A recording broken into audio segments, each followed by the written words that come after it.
तुमच्याकडे साधी 6 मीटर म्हणजे 6 वारी साडी आहे आणि सण आणि कार्यक्रमाच्या निमित्तानं मात्र तुम्हाला 9 वारी स्टाईल साडी नेसायची आहे, मग ती कशी नेसायची हेच जाणून घ्यायचं असेल तर व्हिडिओ शेवटपर्यंत पाहत राहा.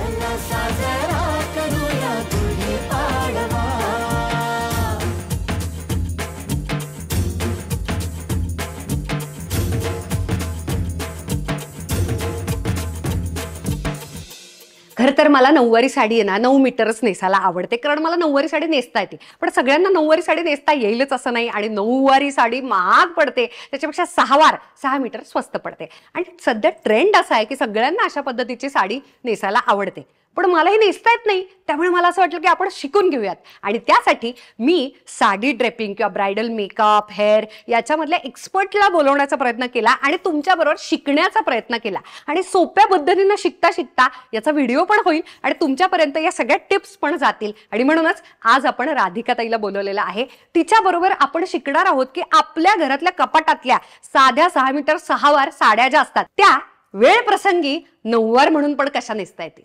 चला तर मग नंबर 1 सगळ्यात महत्वाचं मॅम, साडीची जी काय बॉर्डर आहे, तुम्हाला ती बॉर्डर बघायची. बॉर्डर तुम्हाला केवढी हवी आहे. आता ही छोटी बॉर्डर आहे, तर छोटी बॉर्डर तुम्हाला हवी किंवा बॉर्डर मोठी आहे, त्या पद्धतीने आपल्याला पदराचं पिनअप करायचं. ते मी आता तुम्हाला दाखवते आहे. आता दुसरं सगळ्यात महत्वाचं जो काही फॉलची बाजू आहे, आता मला सांगा की हा पदर आपला असा जाणार आहे अंगावरती, तर मग ही फॉलची बाजू आपली खाली येत असते. बरोबर, येते लक्षात. आणि आपल्याला पदर स्टार्ट करायचा इथून. ओके, जे पिनअप आपण आधी करून घेणार आहोत. ओके. आता ही बॉर्डर तुम्हाला जितकी छोटी हवी तेवढी छोटी हातात पकडा, जेवढी मोठी हवी तशी हातात पकडा. आणि डाव्या हातानं करायला सुरुवात केली तर आपल्या बाजूला. Yes, correct. शेवटचा सगळ्यात महत्वाचा हा स्टार्ट जो काही काठ आहे तो लेफ्ट साइड आणि जो एंडिंगचा काठ आहे तो राईट साइड, असं टोकाची दोन. बरोबर, तर ते माझ्या बाजूला असं ते बरोबर येणार, नाहीतर हा असा उलटा बाहेर येऊन चालणार नाही. Yes, correct. आता याला काय पिन लावायची. ओके. आणि सगळ्यात महत्वाचं मॅम काय होतं की पदर फुगतो, असं बऱ्याचदा होतं. मुलींना तो पदरच करता येत नाही, तो पदर करायलाच अर्धा तास लागतो. जर तुमचा पदर आधी रेडी असेल तर तुमचं निम्म काम तिथेच झालं. बरोबर. आता इथे टोकाला एक पिन लावली. येस, साधारणतः बेसिक 4 ते 5 पिना साधारण 1-1 फूटच्या अंतरावरती आपल्याला लावत जायचंय. ओके, बर. मी मध्ये एक घेतेय. आता असं वाटेल की ते खूप म्हणजे कामदायक आहे, पण खूप मस्त पदर आपल्याला बसणार आहे. हा नियम साध्या 6 वारी साडीला पण लागू होतो का, की आधी जर पदर बनवला आपण तयार केला असा छान पिना लावून बरोबर माप घेऊन, तर नंतरची साडी नेसणं जास्त सोपं होणार. नक्कीच नक्कीच काम वाचणार आहे.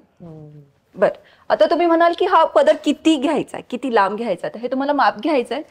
आणि काफ पर्यंत तुमचा पदर आला पाहिजे, त्या पद्धतीने तुम्हाला ती पिन लावायची. लक्षात. आणि ही काठ तुमच्या साधारणतः वेस्ट पर्यंत आला पाहिजे, एवढा तुम्हाला तो लॉंग पदर करून ठेवायचा आहे रेडी. बर बर, ओके.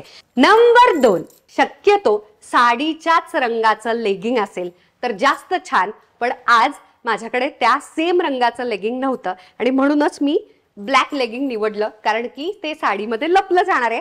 साडी प्युअर सिल्कची असल्यामुळे लेगिंग माझं झाकलं जाणार आहे. पण तुमची साडी जर टिश्यूची असेल, शिफॉन असेल, थोडीशी पारदर्शक जर साडी असेल तर अशा वेळेला शक्यतो आपल्या साडीच्याच रंगाचं मॅचिंग लेगिंग असावं. नंबर 3, सगळ्यात महत्वाचा दुसरा पॉइंट, ही साडी आपण मधनं स्टार्ट करतो, म्हणजे त्याची गाठ आपली मध्ये येणार आहे. त्यामुळे नाहीतर एरवी 6 वारामध्ये इथे गाठ मारतो आपण आणि नेसायला सुरू करतो. मॅम आपण हे साधारणतः 1.5 मीटर साडी सोडली. ओके, हा आपला झाला सेंटर पॉइंट, जो आपण मागनं बेली बटनच्या इथे घेतोय, राईट. आणि हा पॉइंट इथे घेतोय. हे 2 पॉइंट आपल्याला इथे गाठ मारायची आहे बेली बटन पाशी. अच्छा, ही जी आपली डावीकडे 1.5 मीटरची साडी सोडली आपण हाताला, ती सोडली आणि उरलेली साडी इकडे आपली आहे आणि खाली आपला पदर तयार आहे, तर तेव्हा इथे पोटाशी मध्यभागी आपल्याला गाठ मारायची. मारू कमी? हो नक्की. हीच गाठ सगळ्यात स्ट्रॉंगेस्ट पाहिजे, याच्यावरती सगळ्या साडीचं लोड आहे. इथे परकर नाहीये आपला, येते लक्षात. मग इथं डबल मारली तर हो, येस, नक्कीच. म्हणजे ओके, बघू बरं किती घट्ट मला जमते. आणि ही गाठ आतमध्ये आपल्याला कायम करायची. येस, हे 2 पॉइंट, ही आपला स्टार्ट पॉइंट, हा आपला पदराचा पॉइंट. क्या बात आहे, किती छान. तसं सोपं सोपं करून सांगतेस ना तू, त्याच्यामुळे मला शिकायला सोपं जात. येस.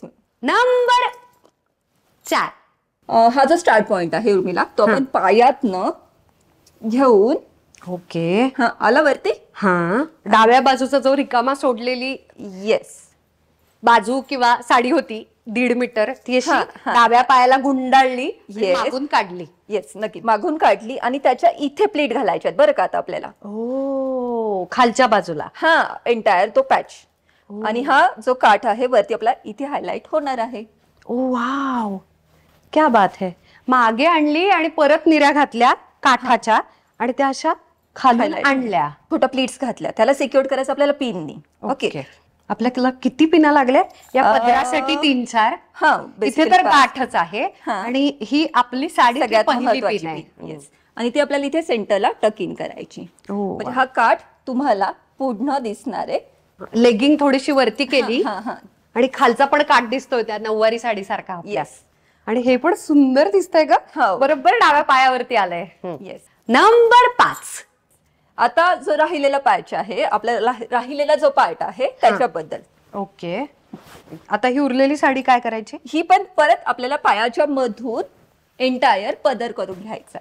काढली एंटायर साडी. ओके, उजव्या बाजूची उरलेली जी साडी होती, जो आपला पदर होता फायनल पिनांचा, तो आपण उजव्या पायाच्या मागून 2 पायाच्या मागून काढला. त्याच्यामुळे उजवा पाय मस्त कव्हर झाला, छान झाकला गेला. आणि आता माझं शेपूट तयार झालेलं आहे असं लांब. आणि त्याचं काय करायचं ते ती आता सांगते. येस.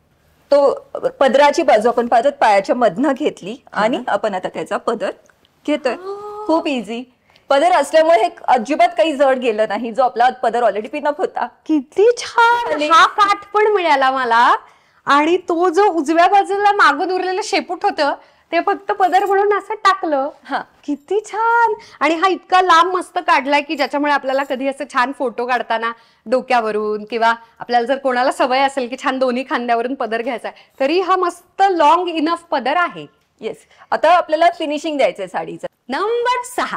पदराचं पॅकिंग पासून आपण आता उलट फिरणार आहोत फिनिशिंग साठी. इथे ही जी आपण शोल्डरवरती पिन लॉक करून घेतो तिथं महत्वाची आपल्याला लॉक करून घ्यायचीच आहे. ओके. दुसरी अजून एक स्मार्ट टिप आपण इथे म्हणू शकतो की बऱ्याचदा वाकावं लागतं किंवा आपण डान्स प्रोग्राम आहे किंवा आपल्याला अनकम्फर्टेबल होतं तर इथे ब्लाऊज सकट आपण एक पिन लावून घ्यायची. ब्लाऊज संपताना. येस, ब्लाऊज संपताना. हा सगळ्या साड्यांच्या बाबतीत रूल लागू होतो. मग तो पाठीला असा येस, छान भरून पदर. आणि तो ड्रोपी पण होत नाही. ओके. उर्मिला, आता सगळ्यात महत्वाचं ह्या पदर म्हणजे या प्लीट्स आहेत ह्या तुम्हाला फ्लेरी किंवा पसरलेल्या हव्यात आता पसरवून घ्यायच्या. मला ना हा काठ दाखवायला खूप आवडतो. येस, त्याबद्दल मी परत एक स्मार्ट टिप सांगेल की ही पिन इथं न लावता थोडीशी साईडला इथे जर तुम्ही लावली तर त्याचं बंप येत नाही. बरोबर. नाहीतर आपण इथे लावतो मग ती पिन सतत दिसत राहते समोर आणि फोटो Yes, काही yes, दिसते बऱ्याच. actually. नंबर 7. ओके, आता या साडीचं बॅकचं फिनिशिंग सगळ्यात महत्वाचं आहे. हा जो काठ आहे हा सेंटरला घ्यायचा आहे आपल्याला आणि खोचायचा. हा काष्ट्याचा इफेक्ट देणार आहे आपल्याला बॅकनं. येते लक्षात? ही पट्टी तुमचं काष्ट्याचा इफेक्ट देणार आहे मागनं. आणि इथे पेनाने सिक्युअर करून टाकायचं आहे. आणि आपल्याला आता फक्त पायावरचं फिनिशिंग द्यायचं. झालं, इतकं सोपं आहे. नंबर 8. उर्मिला, आता सगळ्यात महत्वाचं हा जो घोळ राहतो तो आपल्याला इंटरलॉक करायचा आहे. हा जो घोळ आहे तो तुम्हाला लेगिनला लॉक करायचा आहे. लेगिन आणि साडीचा काठ हा पकडून तुम्हाला एक छोटीशी पिन लावायची जेणेकरून तो घोळ पायात येणार नाही, अडकणार नाही. सगळ्यात महत्वाचं, उजव्या पायावरती जेव्हा आपल्याला काष्टा पायाला चापून चोपून साडी न्यायची आहे तेव्हा ते जे 2 पायाच्या मधून आलेली जी साडी आहे ना पुढच्या बाजूला येते, ओके, तर ती आपण जनरली साडीलाच पिन लावतो आणि त्याच्यामुळे साडी फाटू पण शकते. त्याच्याऐवजी अप्रतिम टिप ताईनं सांगितली आणि ती म्हणजे लेगिंगला पिन लावायची उजव्या पायाला खालच्या बाजूला. नंबर 9.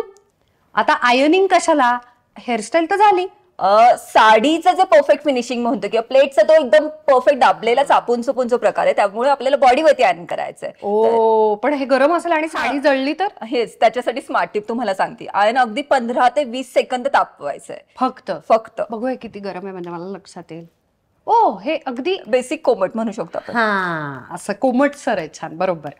वा. हा, आणि दुसरं सगळ्यात महत्वाचं, आधी डिरेक्टली साडीला न लावता तुम्ही हलक्याशा कपड्यावरती आधी ते युज करून बघा. साडीच्या मटेरियल नुसार पण आयनिंग आहे, कारण का टिश्यू सिल्क, चंदेरी, नेटच्या साड्यांवरती आपण आयन करू नाही शकत. बरोबर, कारण जळेलच नेट तर म्हणजे एक छान कार्यक्रमाला जायचं त्याच्या आधी पडलेलं होल.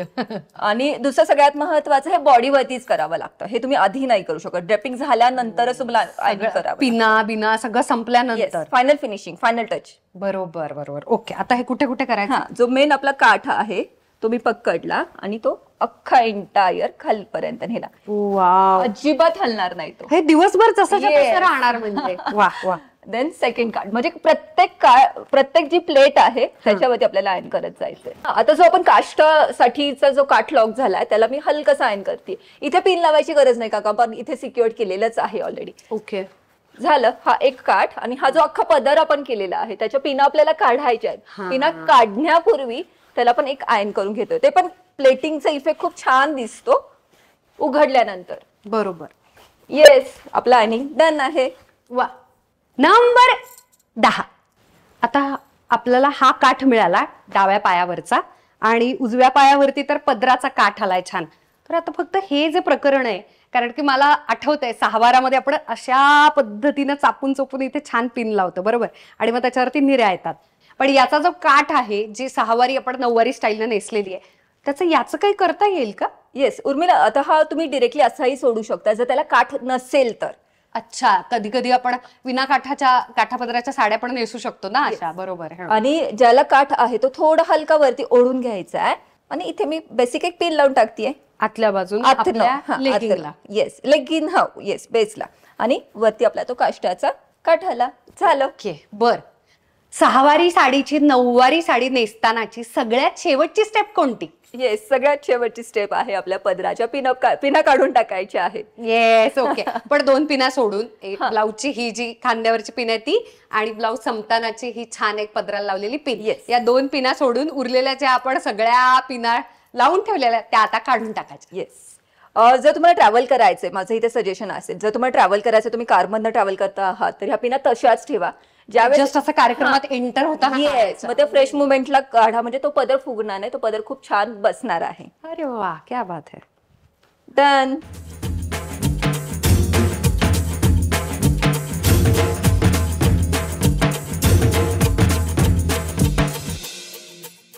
झालेली आहे झटपट सोप्या पद्धतीनं सहावारी म्हणजे 6 मीटर साडी ही नऊवारी स्टाईलनं कशी नेसायची हे मी तरी शिकलेले आहे. आय होप तुम्ही पण शिकलेला असाल, कारण हे दिसायला इतकं देखणं दिसतंय ना की आता मला कळतंय की या सगळ्याचा ट्रेंड का आलेला आहे. अतिशय प्युअर अस्सल ही पैठणी आहे. प्रथा सारीज बाय कविता कोपरकरची. ब्लाऊज आहे लक्ष्मी रोडला पुण्यामध्ये आराधना मॅचिंग्स मध्ये रेडीमेड विकत आणलेला, जो स्लीवलेस होता आणि त्याच्या स्लीव्हसाठी म्हणजे भाया या वेगळ्या शिवून घेतल्यात. 40 सेंटीमीटर कापड घेतलं आणि त्यांना म्हणलं पफ स्लीव शिवा असं म्हणून फक्त 15 मिनिटांमध्ये रेडीमेड ब्लाऊज तयार झाला. आणि उरलेले हे जे दागिने आहेत ऑक्सिडाइज, ते चक्क खोटे आहेत, काही प्युअर चांदीचे वगैरे नाहीत, आणि ते मी आणलेले आहेत तुळशी बागेतून. याच्यातले काहीचे दागिने आहेत ते राधिकाताईकडे पण आहेत. तुम्ही तिच्याकडून ते रेंट आउट सुद्धा करू शकता कार्यक्रमाच्या निमित्तानं. थँक्यू. पुन्हा एकदा छानशी हेअरस्टाईल आणि सुंदर वेगळ्या पद्धतीनं 6 मीटर साडी नऊवारी कशी दिसेल हे छान आपल्याला ड्रेपिंग शिकवल्याबद्दल राधिकाताईला सुद्धा मनापासून थँक्यू. वेगवेगळ्या क्षेत्रातले एक्सपर्ट्स बोलावले ना की मस्त शिकायला मिळतं. मला तरी असे व्हिडिओज करायला जाम मजा येते. तुम्हाला पण अशा वेगवेगळ्या एक्सपर्ट्सना बोलावून वेगवेगळ्या विषयातले व्हिडिओज मी करावे असं जर वाटत असेल तर मला कमेंट बॉक्समध्ये सांगा. शेवटपर्यंत व्हिडिओ पाहिला त्याबद्दल थँक्यू. गुढीपाडव्याच्या अथांग शुभेच्छा. I love you.